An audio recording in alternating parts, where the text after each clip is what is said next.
একদিকে তীব্র গরম, তার উপর লোডশেডিং, তাই হাত পাখায় যেন ভরসা। যান্ত্রিক ত্রুটির কারণে কয়েকদিন ধরেই বড়পুকুরিয়া তাপবিদ্যুৎ কেন্দ্রে উৎপাদন বন্ধ। তার প্রভাব পড়েছে রংপুর বিভাগের ৮ জেলায়। বাড়ছে লোডশেডিংয়ের যন্ত্রণা, ঘরে বাইরে স্বস্তি মিলছে না কোথাও। ব্যাহত জীবনযাত্রা, বেশি ভোগান্তিতে দিনাজপুর, নীলফামারী, ঠাকুরগাঁও ও পঞ্চগড়ের মানুষ। বিদ্যুৎ না থাকার কারণে মনে করি যে আমাদের ছেলে মেয়েদের লেখাপড়ার সমস্যা, মানে গরমের কারণে ফ্যান চলতে না পারা বয়স্ক লোকদের সমস্যা।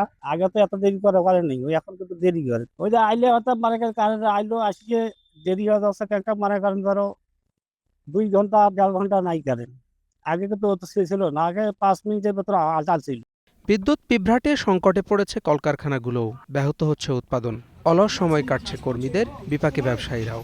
কারেন্ট থাকে না, কাশে যায়, প্ল্যান চলে না, আজ চলে তা কাল চলে না। আমরা মনে করেন যে কাজ কাম সঠিকভাবে করতে পারতেছি না, সময় মতো আমাদের লোকজন নিয়ে আমাদেরকে বসে থাকতে হয়। বিদ্যুতের সমস্যার কারণে ধরেন আমাদের ক্ষয়ক্ষতি হচ্ছে।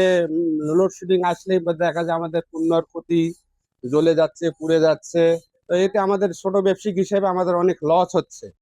উত্তরের মাঠে মাঠে এখন আমন আবাদ, সামনেই ধান কাটার মৌসুম। ব্যস্ততা বাড়বে অটো রাইস মিলগুলোতে। এভাবে লোডশেডিং চলতে থাকলে বড় বিপর্যয়ের শঙ্কা ব্যবসায়ী নেতাদের।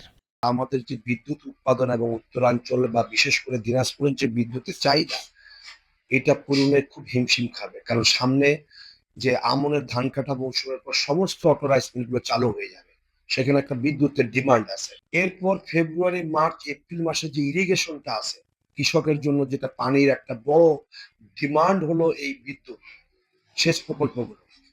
এটাতে যদি বাধাগ্রস্ত হয় তাহলে উৎপাদন খাতে যেমন একটা বিঘ্ন ঘটবে, এবং এই যে অর্থনৈতিক ক্ষতি শিল্পাঞ্চলের ব্যাপারে, আর কৃষকের উৎপাদনের ক্ষতি, যেটা দেশের জন্য কিন্তু ভালো রূপ পাওয়া। বিতরণকারী সংস্থা নেসকোর তথ্য মতে রংপুর অঞ্চলে বিদ্যুতের চাহিদা 1050 মেগাওয়াট, বর্তমানে পাওয়া যাচ্ছে 800 মেগাওয়াট। তাপবিদ্যুৎ কেন্দ্রের কর্মকর্তারা বলছেন, বড়পুকুরিয়ার 2 নম্বর ইউনিট বন্ধ 2020 সাল থেকে। গত বৃহস্পতিবার 3 এবং সবশেষ রোববার 1 নম্বর ইউনিট বন্ধ হয়ে যায় যান্ত্রিক ত্রুটিতে। চেষ্টা চলছে দ্রুত মেরামতের।